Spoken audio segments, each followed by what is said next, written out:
கமர்ஷியலில் பயன்படுத்தும் போது உங்களுக்கு ஃபிக்ஸட் சார்ஜ் அப்படின்னு ஒன்று உண்டு. அந்த ஃபிக்ஸட் சார்ஜுங்கிறது கிலோவாட்டுக்கு ரூ. 220. 10 கிலோவாட் நீங்கள் வாங்கியிருக்கீங்கன்னா ஒரு பில்லுக்கு ரூ. 2200 ஃபிக்ஸட் சார்ஜ் கட்டணும். அதோட நீங்கள் ஆன் கிரிட் சிஸ்டம் போட்டிங்கன்னா கமர்ஷியல் செக்மெண்ட்டுக்கு ரொம்ப ஃபெயிலியர். அதில் என்ன ஆகுன்னு கேட்டிங்கன்னா 1 கிலோவாட்டுக்கு ரூ. 600 கட்டணும் ஃபிக்ஸட் சார்ஜ். மறுபடியும் நீங்கள் 5 கிலோவாட் போட்டிங்கன்னா 10 கிலோவாட் போட்டிங்கன்னா ரூ. 6000 நீங்கள் தனிப்பட்ட முறையில் ஃபிக்ஸட் சார்ஜ் கட்டணும். இது இல்லாமல் நமக்கு தனிப்பட்ட முறையில் கூடுதலான செலவு சாயங்கால நேரத்தில் 6 மணிலேருந்து 10 மணி வரைக்கும் பீக் ஹவர்ஸ் சார்ஜஸ்ன்னு சொல்லுவாங்க. அந்த மாதிரியெல்லாம் வரும். அந்த மாதிரி கமர்ஷியல் எஸ்டாப்ளிஷ்மெண்ட்டுக்கு இது மாதிரி ஆஃப் கிரிட் சிஸ்டம் போடும்போது இது எல்லாம் அடிபட்டு போகும்.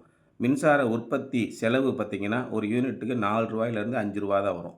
இந்த மாதிரி ஃப்யூச்சரில் வீடுகளுக்கும் சிறு சிறு கடைகளுக்கும் வணிக நிறுவனத்துக்கும் ஹைப்ரிட் சிஸ்டம் போடும்போது ரொம்ப ரொம்ப லாபகரமாக இருக்கும். இன்னும் 5-6 வருஷங்களில் நமக்கு அதிகமான செலவு ஏற்படும் போது இந்த மாதிரி ஹைப்ரிட் சிஸ்டம் மிகப்பெரிய வரப்பிரசாதம். ஏன்னு கேட்டிங்கன்னா இந்த ஹைப்ரிட் சிஸ்டத்துக்கு ரீப்ளேஸ்மெண்ட் வாரண்ட்டி மட்டும் 10 வருஷம். பேட்டரிக்கு ரீப்ளேஸ்மெண்ட் வாரண்ட்டி 10 வருஷம். குறைஞ்சபட்சம் 10லேருந்து 15 வருஷம் பிரமாதமாக ஓடும்.